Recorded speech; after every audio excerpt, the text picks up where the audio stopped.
Hey everybody, it's Professor Parish, and welcome back to English 109. So this is week 2 lecture video. I'm going to be posting the lecture video down here in the announcements section, but this video will also be in our resources, which is highlighted here in dark blue on the left. My little cursor is over it right now. If you've not read the syllabus, you can see it right here on our homepage. And if you've not watched the week 1 lecture video, that is also our introduction video, I would watch this link right here. It'll go over where all the assignments are, how the class is going to run. Basically, this is an all online class for the semester. So what I like to do is go here to our assignments page. This is probably our most important link. And as I said in the week 1 lecture video, don't rely on this box, just X it out.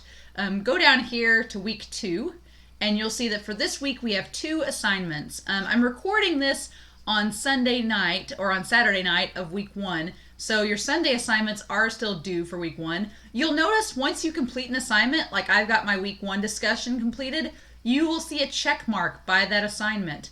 You'll notice down here there's no check mark yet, which means I still have to do these 2 assignments. If you've done the assignment, you'll see that checkbox, and that means your assignment is graded and it's completed. So for week 2, your reading assignment is going to be chapter 7, which is over description. It's pages 192 to 204. Last week, your assignment was to read chapter 1 from our textbook.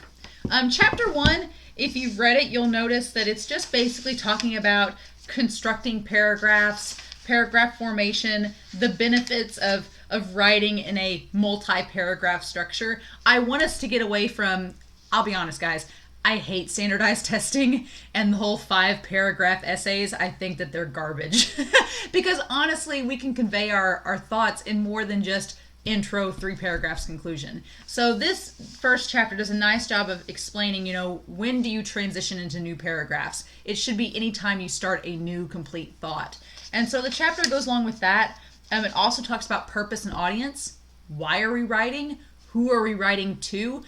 For this class, it's pretty easy because your audience is our fellow classmates and myself, your instructor. But think about, I know some of you said you were nursing majors, some of you are welding majors. If you're writing a memo in the nursing department, who is your audience?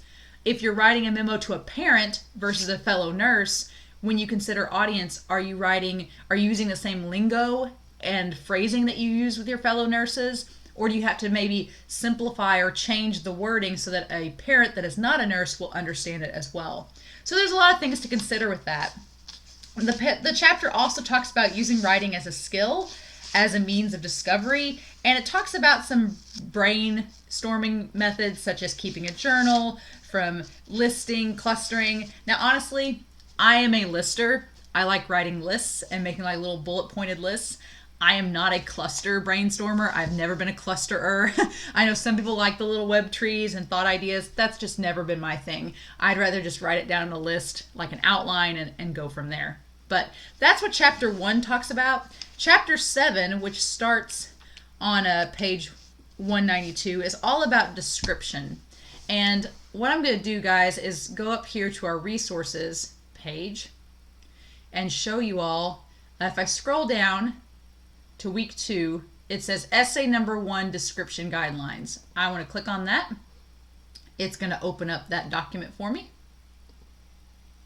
All right. I'm going to bring it over here. So basically, chapter 7 is about description. And description is all about how we describe or use different verbiage to break things down in greater detail. And so it's not quite an informative paper, and it's not quite a narrative. It's just describing things in great detail using lots of specific information. So your first paper is going to be a descriptive essay. It can be a descriptive essay about, your options are pretty limitless. You could be describing an event that's happened, like a basketball game or a sports game. You could describe like a vacation in detail. You could describe a birthday party or a graduation party or something, some event in detail that is in your memory. It does need to be 3 full pages, double spaced. Can be longer if it needs to. It has to relate to description as we talk about in chapter 7. And then how the grade is broke down is listed here. Like you do have to have an introduction and conclusion paragraph. That's 10 points total. Your content and body is 20 points. The grammar and spelling is 15 points. And then your page length and formatting is 5 points. So we'll talk about the thesis and outline assignment next week. And so we'll come back to this last part here in week 3. But I just want you to be thinking about what event or phenomenon or moment in my life could I describe in incredible detail. And that means like describing colors and shapes and appearances and emotions and things that involve the senses like sight, smell, taste, sound, touch. Like what can you describe in great detail? And so that would be something to be thinking about this week.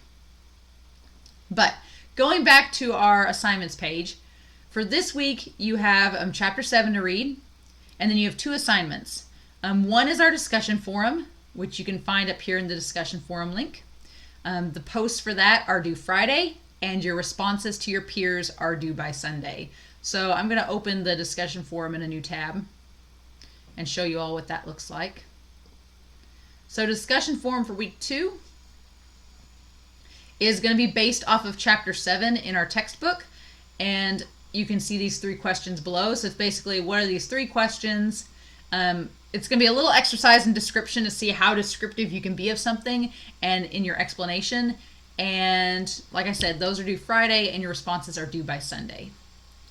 The other assignment is our grammar review, and that link is found right here. And I've went ahead and downloaded the grammar review. So if I click on the link, you'll see that there's this grammar review file, and when I click on it, this pops up. So your grammar review is in your textbook. It's on pages 407 to 412. On page 408, under Activity 1, you are just for each sentence writing out the subject and the verb. Your subject is going to be the noun or nouns that start the sentence. Your verb is going to be either just a regular verb or something that's like, if you have a linking or helping verb, you can add and include those. But I just want to know, what is the subject and verb of each sentence? So it should be something really easy. These grammar reviews are going to be to make sure that we have everything in tip-top shape with grammar and mechanics before you go into English 101. So a lot of these assignments you might be like, man, this is really easy. But I just want to make sure that everyone in the class is on the same playing field when it comes to understanding these grammar and mechanics exercises.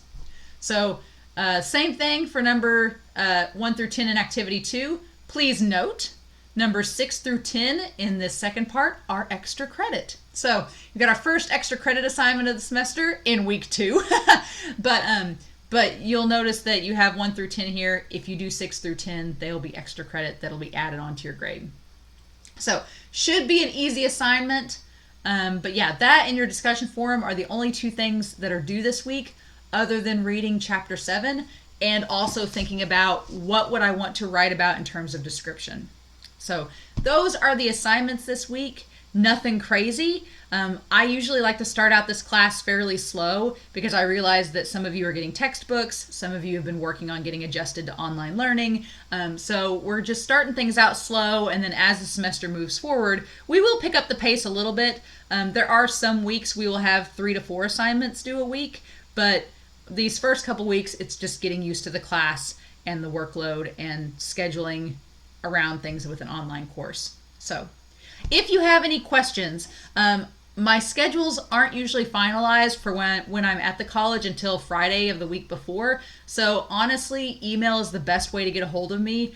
I do check my email periodically across the weekend. So I check it a lot during the week. So if you email me during the week, I will get back to you pronto.